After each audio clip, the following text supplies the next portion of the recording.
Hello everybody, my name is Ann Théato and welcome to the Psychic Matters podcast, episode number 51. My guest today is a champion in so many different ways. Just before I share his interview, let me tell you about the generosity and sheer kindness of this man. Stephen Trolland is with us today. He's an incredibly talented medium, dedicated to his work with the spirit world, and Stephen contacted me out of the blue and he said, I'd like to run a fundraising mediumship event to support the Psychic Matters podcast. So Stephen has organised a special evening of soul, which will be held on Thursday, 10th of February 2022 at 7:30pm UK time zone, online, so everyone can join from across the world. Tickets for this event are donation only, so you pay what you can. If you have £1, that is fine. If you have £50, that is fine. Whatever you can afford, but please can I ask you to buy a ticket to support the Psychic Matters podcast. There will be 3 mediums on the platform for this very special evening, and Stephen will be joined by Louise Minas and Frederick Hagland, both of whom have volunteered also to help support the Psychic Matters podcast.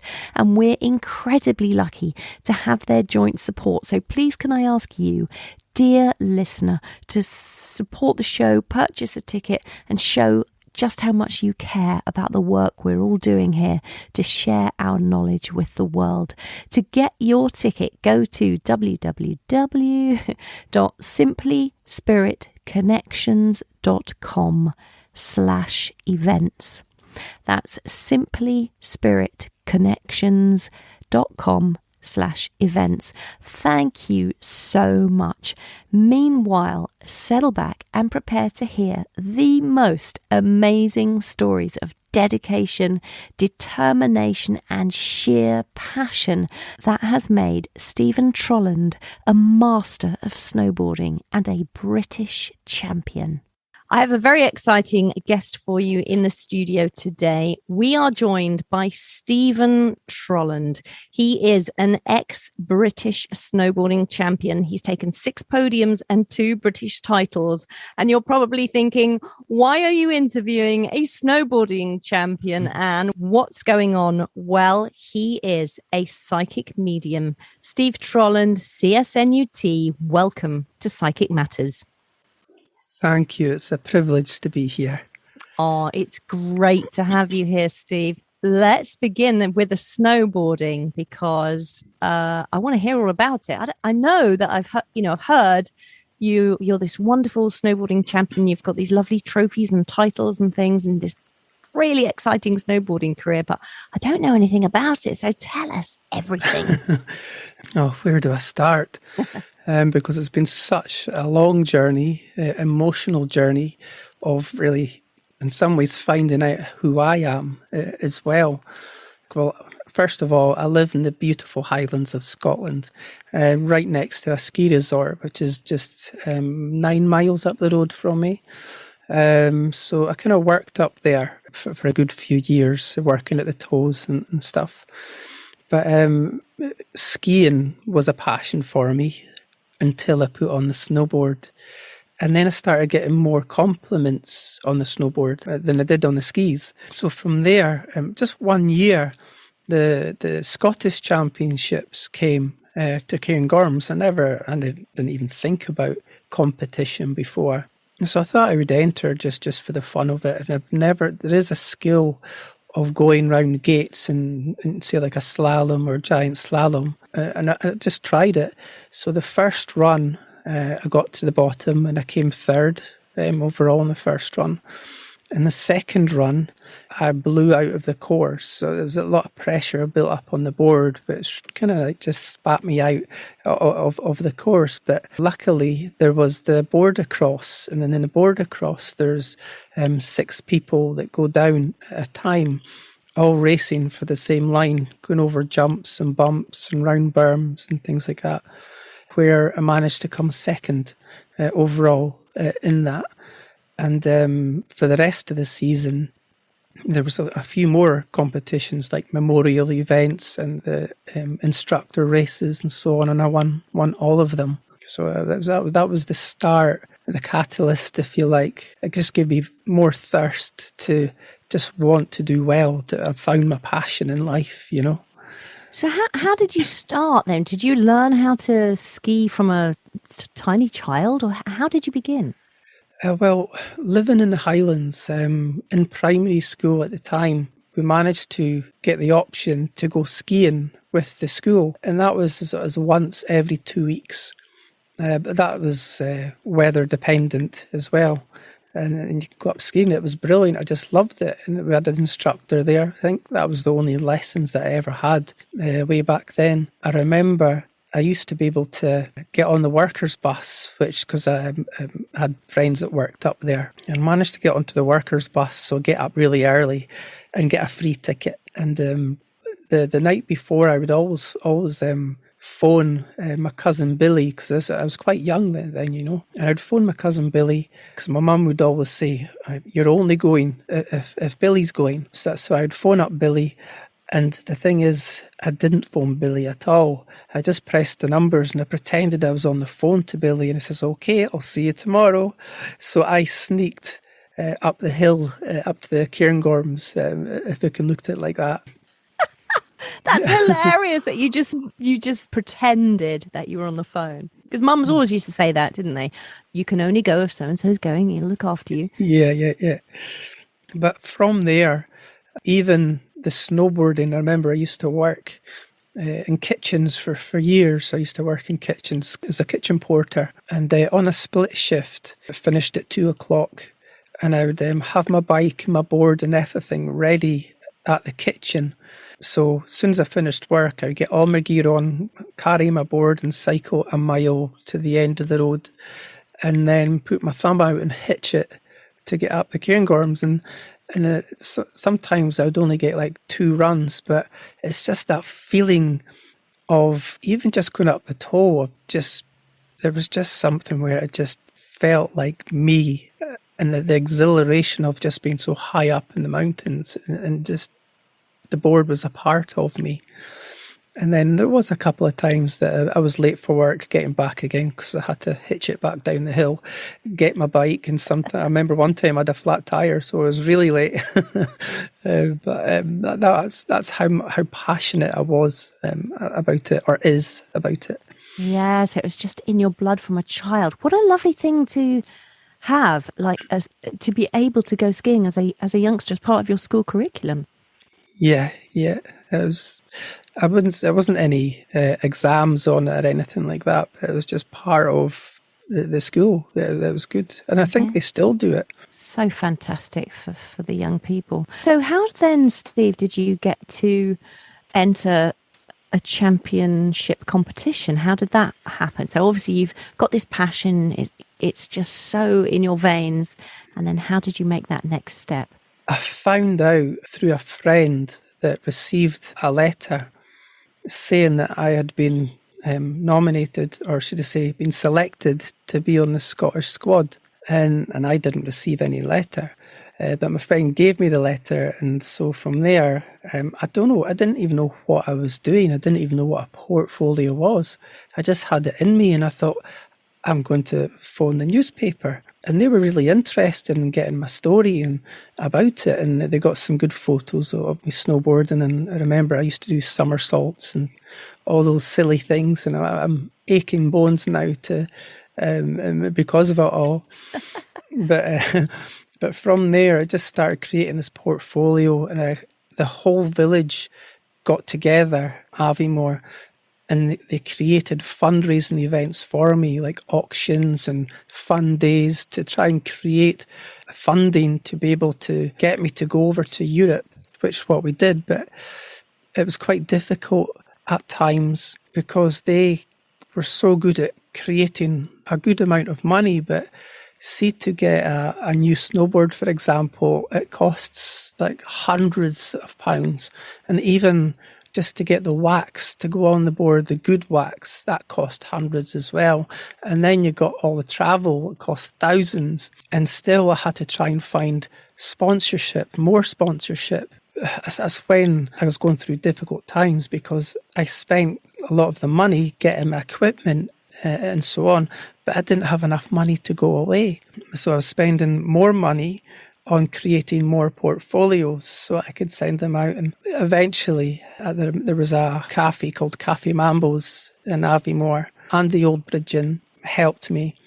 But Cafe Mambo's and Smirnoff Ice got together and they helped me. They gave me, was it £3,000?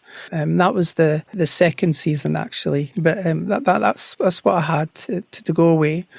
And I didn't even know, I was driving across there and I didn't even know how to read a map because I'm quite dyslexic. And so I managed to get a car for £300. No, it was £250 actually, a wee Ford Fiesta, and then take off on a 1,000-mile journey, not knowing how to read a map. So driving through the night down from the Highlands all the way to Dover, and then from over the way to Cali, and then to a place called Courchevel. But of course, that still wasn't enough to sustain me for the season, because then I still had accommodation to pay for and all sorts of things. I remember my first race that I went to, I managed to get a job as a kitchen porter in a hotel there, but I wasn't able to get the time off to train because I was working most days, to be able to train to get to races. So I managed to swap it for a night watchman. So I was able to, I had to stay awake all night, and then people would come in from the pub or whatever when it's quite late, and all they would see is the smoke coming up from behind the reception with me waxing my boards behind the reception. So I'd stay awake all night. And it was pitch black, having to snowboard down from 1,800 metres down to another village, which is 1,300 metres. I'd never been down that run before. And I remembered it was so beautiful. The moon was shining down upon the clouds, and the clouds was like a sea. All the hilltops like luminous with the snow as the moon was shining down on them. But those clouds, I had to snowboard into them. So when you go into the clouds, I couldn't see my hand in front of my face hardly. And then all I could feel underneath my feet is the piste, the run, started to go all really bumpy. And then I heard the sound of the piste machine. So I was thinking that this piste machine won't see me here. So I was kind of panicking. Then I saw the rope for the piste machine just above my head. And this is a rope that the piste machine will tie to a pole, and it helps pull it up the mountain so it could doze snow going up the way at the same time, because there's quite a lot of weight on it. So eventually I just managed to, I was quite a little bit of an advantage, because snowboarding in Scotland, you get quite a lot of mist and the runs are quite icy and bumpy. So I was quite lucky. I had a bit of experience at it. So I managed to get down to the village, and then I was thinking, I just saw the lights. I didn't even know if I was in the right village, you know. And eventually I saw the sign, and it was the right village. I waited for about 45 minutes. And my friend, a guy, one of my best friends, lives here. He was teaching over there. Introduced me to this guy called Fabrice. And I met him there, and he drove me to this race. I think it was a place called Pralu, I think it was. But anyway, I got there, and then I was trying to enter the race, and I had my FIS licence, which is for the point series we had to get to follow to be able to get our points up and go towards the Olympics and so on. And then I'm just thinking, this is a race, you know. When I got there, the organisers wouldn't let me enter the race because I had the wrong licence, they said, and I didn't ever hear of. There was a French one that had their own point series, but my friend argued because I think there was someone else that got in. But he says that I'll be able to enter, but I just won't get any points, which was fair enough. For my first race, I did not bad because there was quite high names there. It was all over Eurosport and stuff like that. And there was over 100 people in it. I had my starts quite good, but I had a horrendous crash at one point. And then I remember getting up. I managed to finish the race. Everyone was cheering at me. And here's me thinking that everyone else is in front of me because it's the first 3 people that get through at the bottom that would go round for another round. So it gets into knockouts. And when I got to the bottom, I realised that they all had a crash above me too. So I actually qualified in that race. But there was 2 people that got through in front of me, and they were saying to me, God, I heard your head hit the ground so hard. Are you all right? And I was thinking, I'm all right, because I can't even remember hitting my head. So back up I went for the next heat, and then when I went to go for my run, I was just falling all over the place. I was just so disorientated. And what I had is quite a bad concussion. But anyway, I ended up coming overall about 16th of over 100 people for my first race. So that was not bad. Against some good names. And then back at the hotel, I was looking for it coming on Eurosport, and it came on. And then there was my first claim to fame. This was on TV. There was this guy that was sponsored by, they used to do snowboards and they did safety equipment and stuff like that. But this guy had, he came down the board across track on a motorbike with studded tyres, and he was a famous guy. And he was talking about all the safety gear that you need and about all the padding and the helmets, and he was going into detail. And then the Eurosport showed the video of my crash afterwards, saying this is why you need safety equipment. So that was my first claim to fame. But it was an experience anyway. Oh my goodness. So in that second run then, when you had concussion, you weren't able to do that second race because you were falling all over the place? Yeah. I didn't qualify because I think I was the 6th person down. So it was the first 3 that would go through again to qualify. And so how did you go on then to take a British Championship title? Oh, it's twice, may I say, not just once. It's a long story because it was a good few years that I was competing, and really the politics in snowboarding at the time with the federations, Snow Sports GB, Snow Sports Scotland. I mean, I was supposed to be part of the squad that got selected for the British team, but we had to pay for the coach and so on, which was thousands, and then pay for our travel on top of that, and they hire vans for the season, and there was just low accommodation going around everywhere.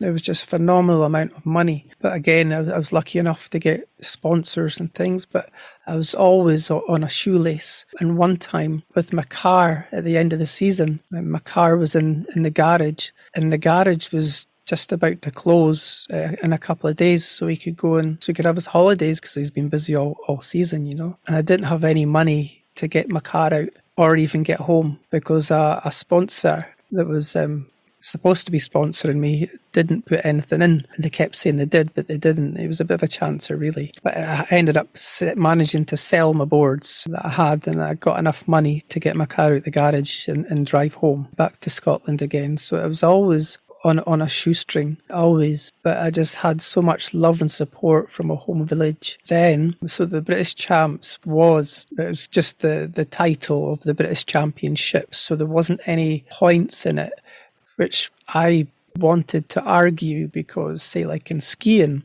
they've got FIS points in it.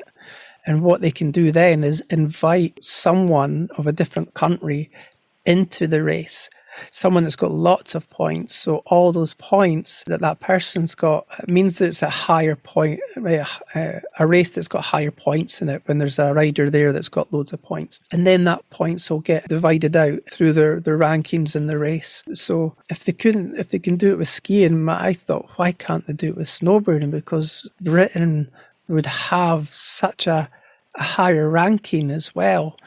And it would enable people to be able to move into the World Cup circuit as well. And that was just one of the things that I thought where Britain could improve in some way.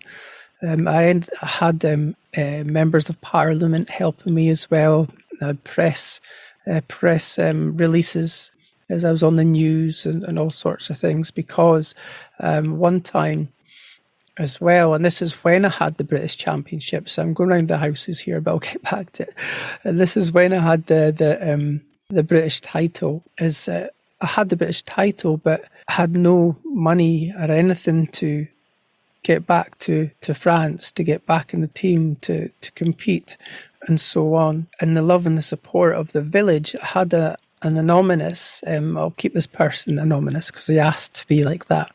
He said, if you raised so much, we would give you the other half, kind of thing.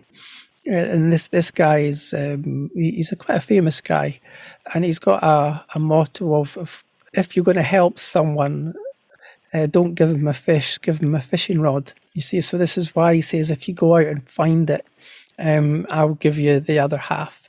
So that was in a press release back home as well. And one of my sponsors, a guy called Alan Monroe and Davy Cameron, Upland Developments it was, they gave me the other half, which enabled me to go back out to France and go around Europe. But also, I mean, it was a difficult road all the time, because even then I was trying to support the team that I was in, and that the team needed sponsorship too. So I was always trying to support the coach too in his role. But eventually I decided that I was better off without the team. And I wish I did that a lot sooner, because all it was overcharged bills and so unorganised. Myself and a lot of other athletes could have got a lot further if it wasn't for the hard times. But the coach, of course, the British team was still going, and I was turning up at the races, and I was beating the rest of the team, apart from one person. So the coach, it didn't look very good on the coach, did it? So he started to make it hard for me to enter races, because he was saying that I had to go through him, saying I want to enter this race, and then he put it forward to the federation to organise and enter me into the race, kind of thing. So here I was, driving 14 hours across Europe and turning up at the races, only to find that the coach hadn't entered me at all. I remember one of them, in one of the races, it was a race, 2 races, one in each day, quite close to me. It was just over the valley from me, and there was another race on. So I asked him, I says, can I enter this race, the one that was close to me? And he says, no, because this race is full of team riders, and because you're not part of the team, kind of thing, that the team get priority on it. So I got help to write an email to the organiser of the race and saying, no doubt my coach has kindly asked you to enter me into the race, kind of thing. But I just asking again, just so I know, because of my sponsors and people like that are following me, I want to know as well. And the organiser came back saying, yes, there's loads of space. They couldn't see why I wasn't able to enter through the coach, kind of thing. But this was all added in emails. So the coach emailed to me. He copied in like the chief executives of Snow Sport Scotland and so on. So we emailed him back, the chief executive of Snow Sport Scotland, but also the members of Parliament and the people that were helping me, and also a newspaper as well, saying that I was able to enter the race, kind of thing, you know. So, and it wasn't long after that he left, which, I mean, I don't hold too many hard feelings in some way, but at the same time, it wasn't just my everyday passion. Six days a week, I was training so hard. My home village, this for years, and so many people got behind me just for one person to kind of mess it up a little bit, you know. So that was kind of disheartening as well. So let me ask you then, Steve. So you've had your entire village who got behind you. That must have been an incredible feeling. Then you had the MPs, the press that were behind you. You had your incredible support from your anonymous financial supporter there. Yeah. And then you went on and you won the British Championship. Tell us what that felt like. I actually, once I got down the gondola and got out of where it was just by myself, I just burst out crying, because it was something that meant so much. I'm starting to feel a little bit emotional here just now thinking about it, of how I was able to, it's like a reward to everyone that ever helped me as well. And then that just, it was just an amazing feeling. What came along with it was I'd be turning up at kids' sports days and like starting the races and things like that. There was such a joy in it. Lots more press, dealing with lots more press as well, newspapers and so on. It was amazing to be in a space where I could inspire more people, and there was lots of people that were snowboarders that were trying to move forward in their career and their passion in snowboarding, that were coming to me and asking me questions of how do you do this and how do you do that. And it was just such a privilege to be able to send them a copy of my portfolio, for example, and if they needed any more advice to try and help them, or contact this person, that person might be able to help you, and then see them achieve as well. It's just, I find it hard to get words to explain the feeling of it. We can sense it from your voice, though, how much that meant to you and to the people of Aviemore and everyone who supported you. Yeah, beautiful. Thank you. 6 podiums. Tell me what you stood on the podiums for 6 times. The Scottish Championships twice, and then the British Championships, and one was actually on skis too. So I did the border cross the first day, and this is only when they come like second or third. So I did the border cross the day before, and then I thought because I skied before, I thought I'd just try it on skis, because I did a lot of training, I was a strong guy. So I hired a set of skis from the shop at the bottom, and got some boots and whatnot. And then I put all the good wax on them, and I ended up coming third in the British Championships on skis as well. Amazing, Steve. Congratulations retrospectively for all of those wonderful achievements. It's so interesting listening to your story. It's just fascinating, isn't it? We should really have dinner sometime. I'll have to come and have dinner with you and your beautiful wife, Tricia. You can tell me all about it. That'd be brilliant. That'd be so nice. Love that. So from that career that you had, and obviously, with injuries and goodness knows what possibly might have happened to you since then, you had to close a chapter on that part of your life. So what opened up the new chapter of psychic, mediumship, spirituality? I think a lot of people come into this movement or this awareness because maybe things just start happening to them and they want to find out more about it, so just naturally. And sometimes what I've found is a lot of people go through such a hard time, a difficult time. And that was my case. When I was, my brother passed away. I was in Austria just before that, and I stayed in my camper van actually there. I had a camper van I bought off eBay for £1,000, and I travelled around in that. But I was sleeping in like -20, and so I was quite. I had that I actually lived in it for a little while. It was a Ford Transit camper van. But anyway, I just come back from Austria. And I was with my fiancée at the time, and I just had this feeling when we were back at a chalet. I just had this feeling of I just didn't feel right, and I just wanted to phone my mum. So I phoned my mum, and there was no answer. Phoned my dad, there was no answer. Phoned my sister, there was no answer. And then all of a sudden, all I could explain it as is I felt my brother fill the room. And I felt his emotion, that my soul has been touched by him. And it's in words. It's hard to explain because the feeling and the experience is so much more, which I'm sure you understand. And then eventually, I got a call back saying that my brother had been flown from Inverness Hospital to Aberdeen because he's had a fall and he's got a brain hemorrhage. So I just came home.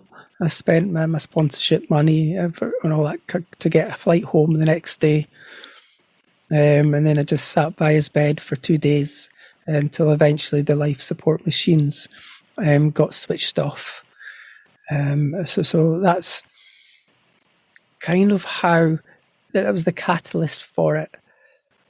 But from there, I ended up watching. It just came on the TV, like John Edwards and the incredible Tony Stockwell, who we both know, and I just wanted to really find out more. It was just this something in me was just saying, like, I was so interested in it. So I ordered the CDs. It was John Edwards ones. Sorry, Tony. It was John Edwards ones first. And then trying to meditate, because I'd never meditated before. So I went away up this mountain, and it's stunning views. It was I would say it's quite a big hill, not a mountain. But overlooks a beautiful loch, and you're looking down upon the trees and other lochans is what we call them, other little lakes. It was just beautiful there. And I just have this CD on, and I just couldn't follow it's like trying to, for anyone that's had an incredible experience, say like meeting their guides or through meditation, please don't let these words take it away from you. But I just what was working with me, and I know it will resonate with others. The one I was listening to as I was going, I'm just making this a little bit up, I can't remember the CD, but it was To Meet Your Guides. And I was going along a river, over a bridge, in the woods, and then in this cabin, you will meet your guide. And I don't know how many times I've tried it, and I've never met my guide there at all, because there's this part of me that wonders, because I was so busy visualizing and creating, how do I know that I haven't created that person myself? But so then, what I did is I just sat, I took the headphones out, and I just sat, and I closed my eyes, and I just listened to the wind, listened to the nature as it blew across all the tips of the trees. And from there, I just kind of sat there in such a space where, when we talk about stillness, it is a stillness, but yet the world is moving around me, nature. And I felt as if I was really connecting with the wind. And I opened up my eyes, and you could see the wind as it was blowing all the tips of the trees, making amazing patterns all over the hillsides, beautiful patterns over the hillsides. As the wind, gusts of winds, you could just follow them up the mountain.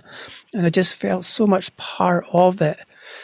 And I thought, I just got to go and do this again. So I just kept going back to the same place. And from there, natural healing started to take place, because by then, me and my fiance at the time went our separate ways. My brother had passed. So I was kind of grieving in many different ways. Before that, I just didn't know where I was going, what I was doing.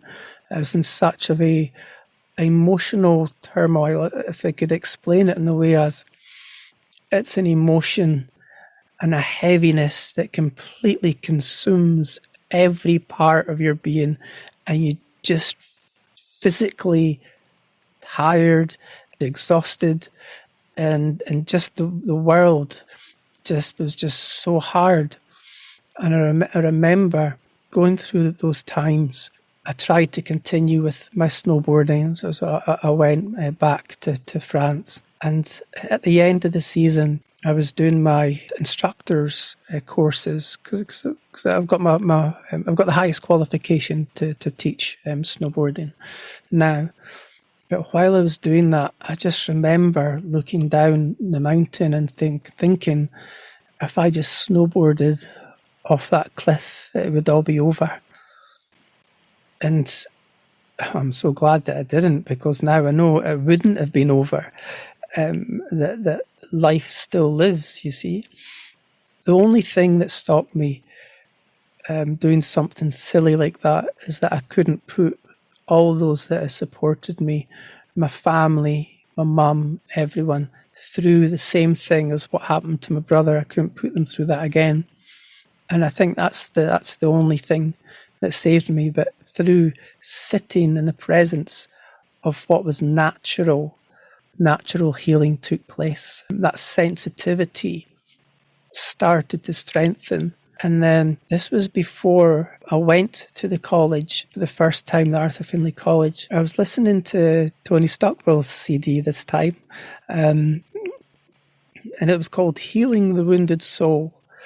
I'd actually, just before that, I'd listened to Glenn Edwards, because Sitting in the Power. I'd recommend that to a lot of people, because it made me realise what the power was and what I was actually sitting in before, when natural healing started taking place. But I just had this feeling to put on Tony. I think it was track 7, To Meet One of Your Loved Ones.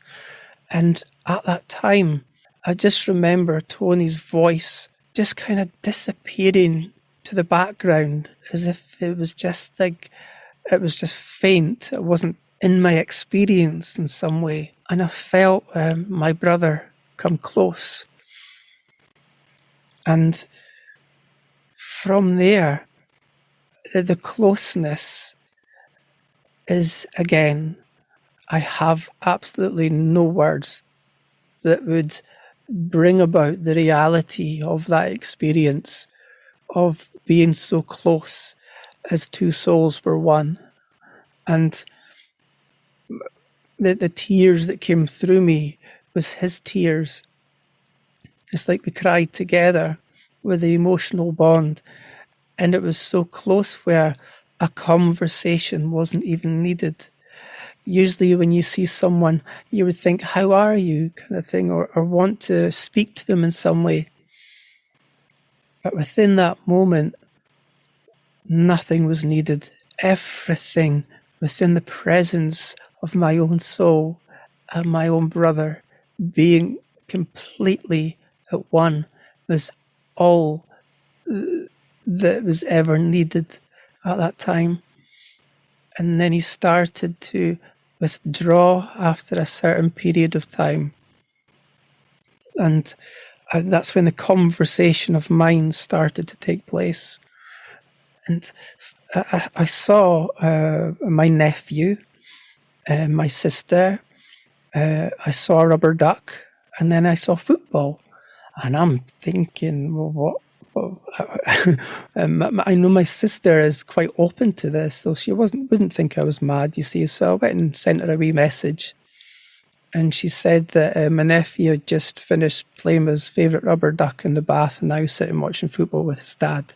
So it proved a separate mind in a way, but many people have commented on that very kindly and thinking, oh, it's great evidence. But it was absolutely, it's just a skiffing of the moment that I had my brother before that. That's an imprint upon my soul that I will forever have. Steve, that is just the most beautiful story I think I've ever heard. The way that you've just explained that to everybody listening certainly moved me to tears, just sitting in the power of listening to that experience that you had. Thank you so much for sharing that with us all. No, thank you. I think that will be incredibly healing for a lot of people. I hope so. I hope so. So your beautiful brother in the spirit world has touched your heart, your mind. Oh, that's just wonderful. And did that take you forward then to go and learn about mediumship? Yeah, I got a friend here. I didn't even know what a circle was or where the college was or anything. I had a friend that just says she had somebody coming up from Inverness to come and start a circle. So I just thought, yeah, I'm open to this and I'll go along. And we had nice experiences there.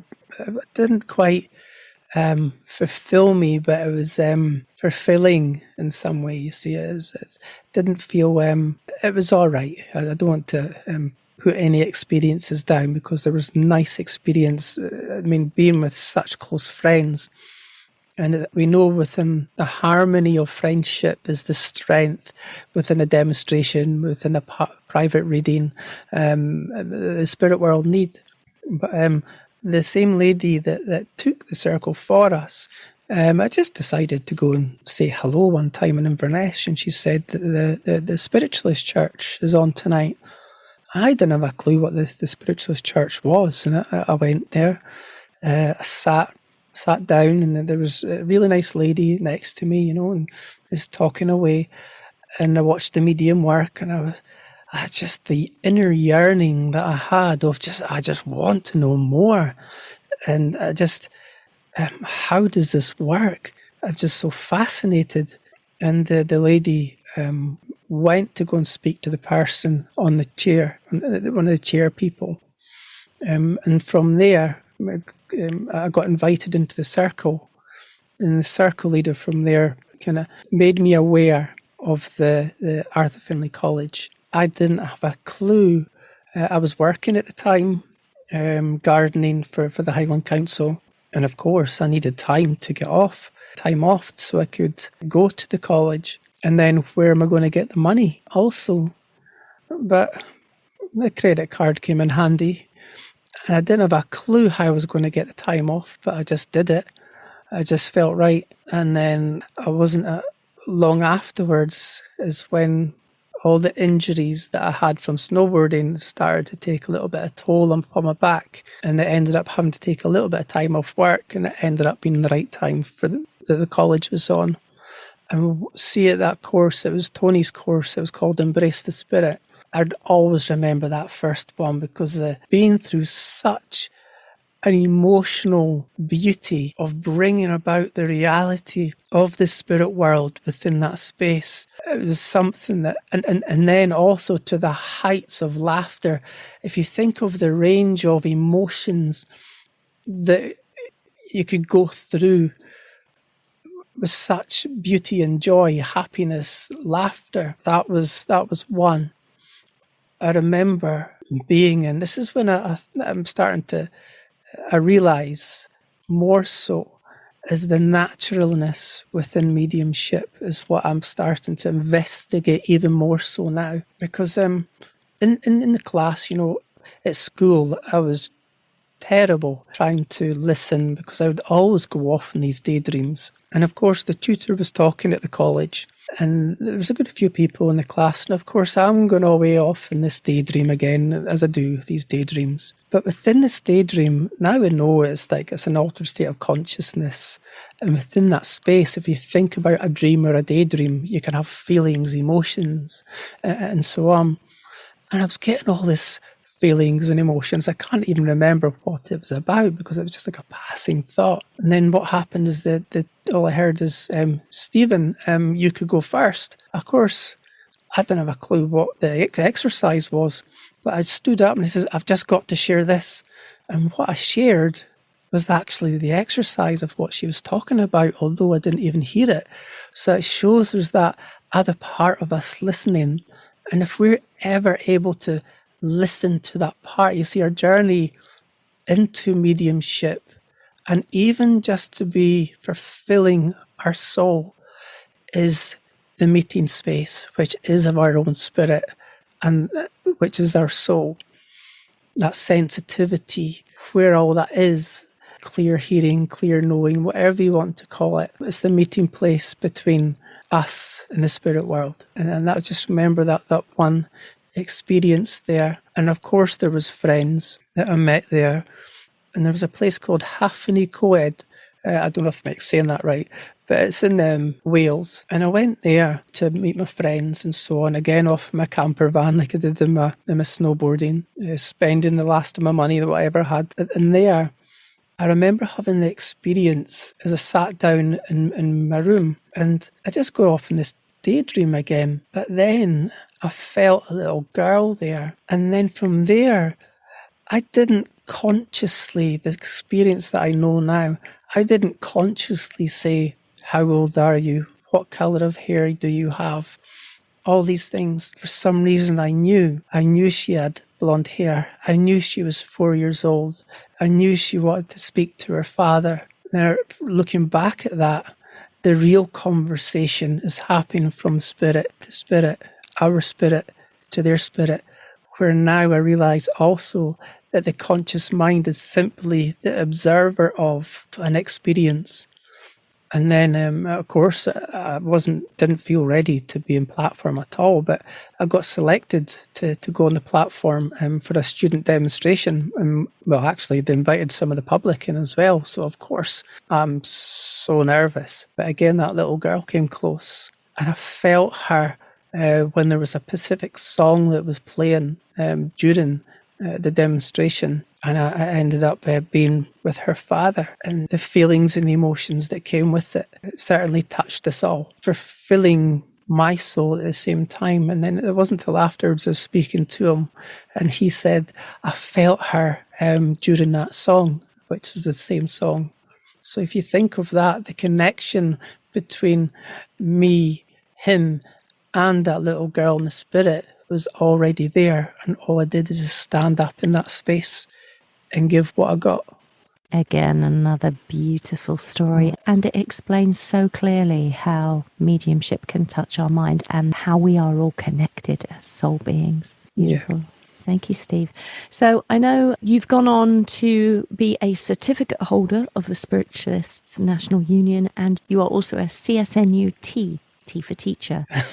So you've obviously taken your experiences and you've, you're highly qualified in what you're doing, which is just beautiful. And just going back to that wonderful, that beautiful feeling that you explained to all of us about your brother coming so close to you in those moments. I'm sure there'll be people listening to this who might think, well, I would love to contact my loved one in that same way. So can you give those people some sort of method or exercise whereby they may be able to sit in that daydream space and bring their loved ones forward? Or they can't bring their loved ones forward, but maybe make a space for them to be the creator of a condition. Yes. Yes, I mean, everyone's different. Everyone has got their own ways. And yes, it does take a little bit of focus, but it's over time is what we need, and dedication that comes with it to sit within the presence of your own spirit, which is your own soul, where all that sensitivity is, which is of the meeting place. And this is why also it's such a personal journey, a unique journey for each person, because there's no one else in this world that is you, meaning you're unique. And that's just a small part of what makes you beautiful. Sitting in that beauty of you is what I would recommend. But to start, I would just simply take your awareness to your breath.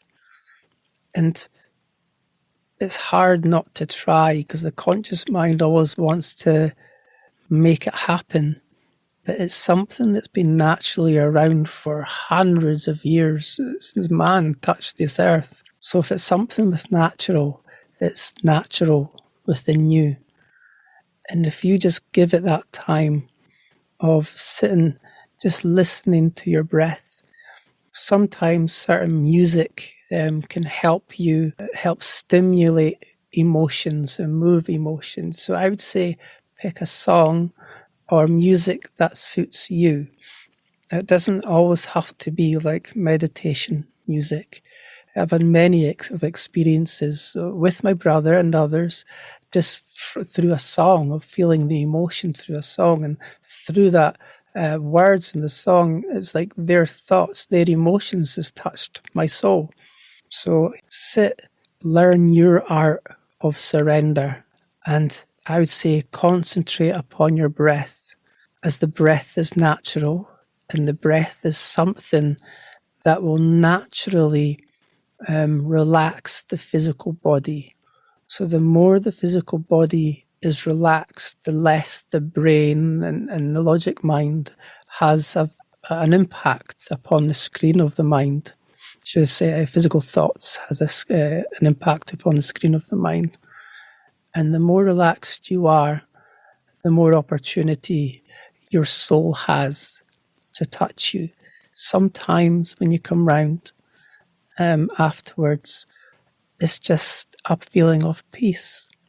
sometimes you don't know how far you've actually gone, how deep you've gone until you come round.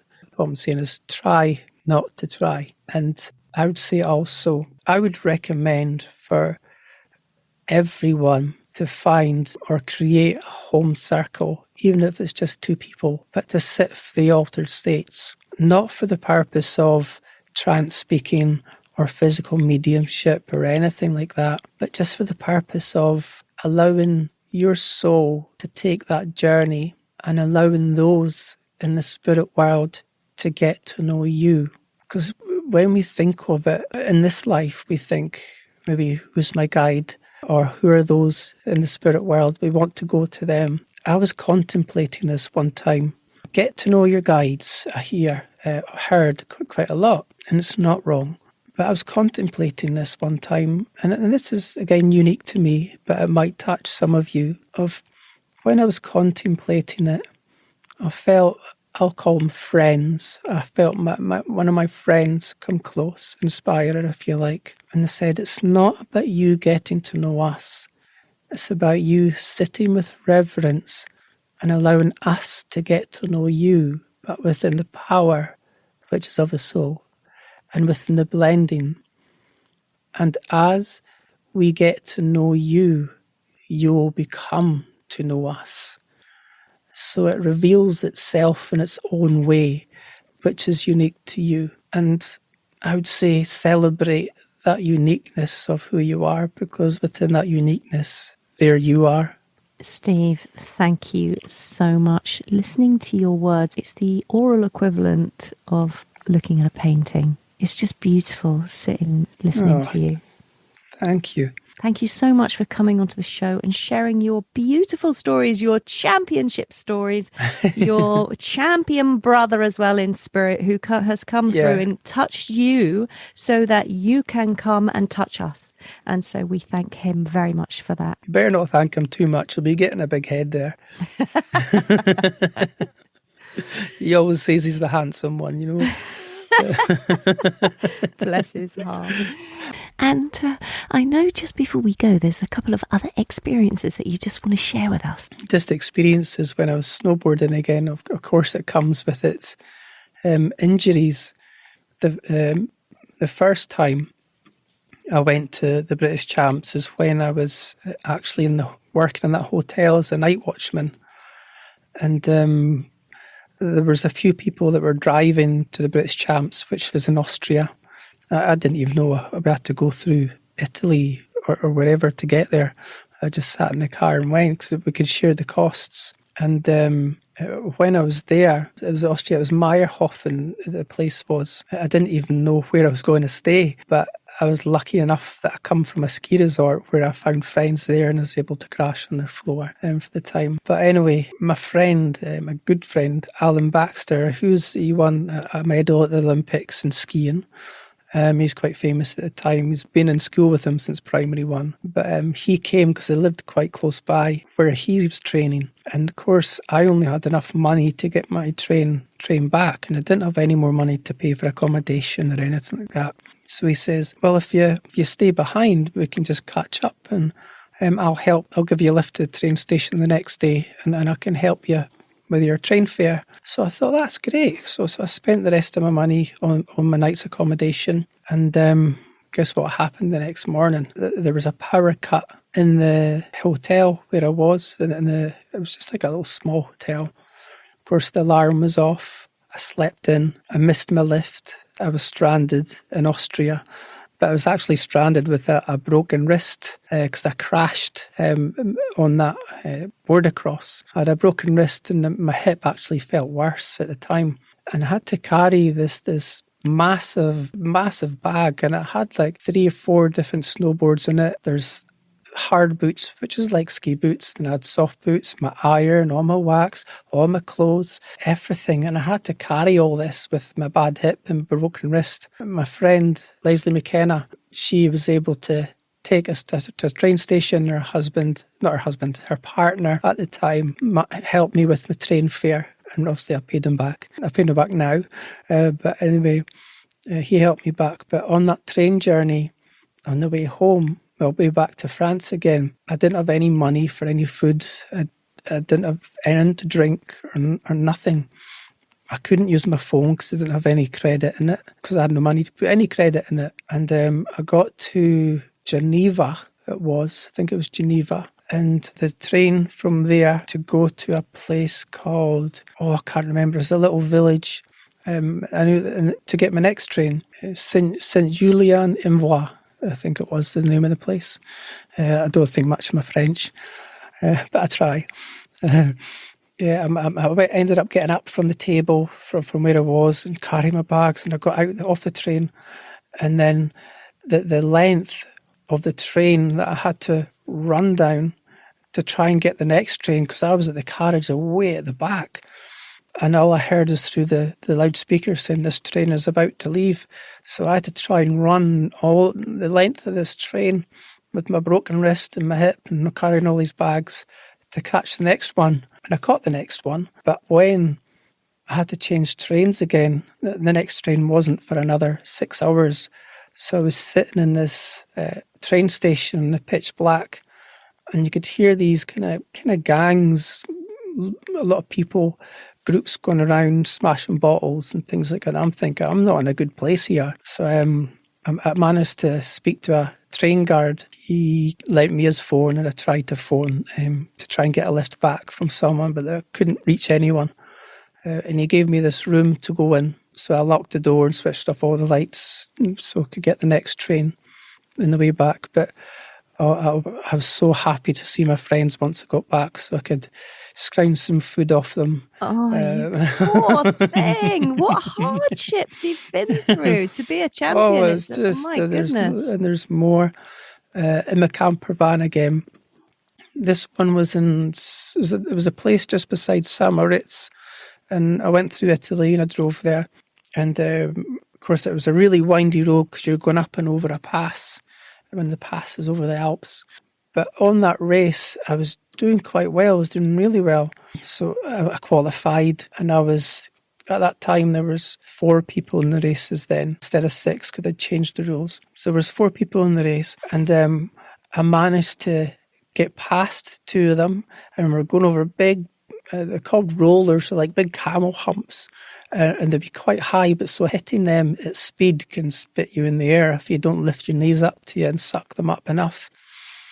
And I was doing well, and I was gaining past the 2, and I was gaining on the guy that was first, and I was just about to pass him, and he fell in front of me, and I just came flying down on top of one of these big humps, and again, I damaged my elbow. It's like my arm. It's not supposed to bend the other way, but that's what it felt like at the time. And there was people running down to me that were observing the race, asking if I was all right, because I thought I'd dislocated my shoulder or something. But I just got up, and I managed to, because I had to try and get up a jump here so I could carry on. So I took my one foot out, so I hopped up on top of the jump, put my foot back in. I finished the race because I didn't want to miss out on any points. So I finished the race. Then I laid down at the other side, and I was just in so much pain, and they came with the skidoo and with one of these silver bags that they can wrap you up in. And none of them spoke English at the time. But it ended up, I was fine-ish. But I had to drive again from Switzerland through Italy all the way back to France again. So I had one hand to drive with, my left hand, because I couldn't even squeeze my hands on my right hand because I was in so much pain. So going round this windy pass again, trying to change the gears and trying to grab the steering wheel and trying to turn it with one hand. It was a right job. Oh my goodness, it sounds agony. But I got there's loads of injuries, broken ribs, loads of things. So yeah, those I don't miss. But my achievements and the lifestyle of the exhilaration of just, like when it's like in mediumship, you got to be in that moment. And it's the same that I had with my snowboarding. I felt so free of anything, any thoughts that held me back in this life that just didn't exist apart from the exhilaration of being in that moment on my board. And that's what I lived for. Now I got that same passion for my mediumship, and I live for that now. Thank you so much for sharing all your stories. It's just incredible. And I do think it is that, isn't it? It's living in the moment. We've only ever got the now, haven't we? And we can be fully 100% present in the moment. That's what life and that's is. what's sitting in the power as well, isn't it? It's being in that moment. There was one other thought I would just maybe like to leave those that are starting their journey or even in their journey of the unfoldment of psychic and mediumship. Is there purpose already within the power, or do we add purpose to it when we stand up on the platform, for example? And if we do, can we be taking it away from an intelligence that's already at work? And that's a nice thought to ponder over, because I feel if we look very much into that, we're looking at finding the naturalness there, and that there's already a conversation happening beyond the logic, the conscious mind. But when we take our focus to a certain space, we could become aware of that conversation and be the medium for that, to be the voice for that. Something to ponder over. That's a fantastic thing to ponder over. Stephen Trolland, thank you so much for joining us today. Oh, thank you. It's been such a privilege.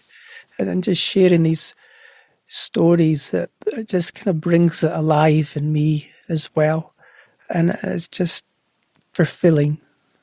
Certainly. Beautiful. Thank you. Thank you. Stephen Trolland there, everybody. What an incredibly inspiring man. And if you would like to get in contact with Stephen or find out a little more about him and the work that he is doing, perhaps you'd like to book a one-to-one private sitting with him or find out about the courses that he's teaching, please do visit his website, which is simplyspiritconnections.com. All the resources for this episode, including a full transcript, are over on my website under podcasts. So do head over there and you can pick everything up on the show notes. AnnThéato.com. AnnTheato.com. Don't forget to book your tickets for a special evening of soul on February the 10th, which Stephen is organising to support the Psychic Matters podcast along with Louise Minas and Frederick Hagland. And tickets are available for that evening on Stephen's website under events. Thank you so much to all of you out there who are listening. I really, really appreciate your listening ears. And if you've got a spare few minutes, I would truly appreciate it if you would leave me a written review on Apple Podcasts. That would really make my day. Until next time, my name is Ann Théato, and thank you for listening to Psychic Matters.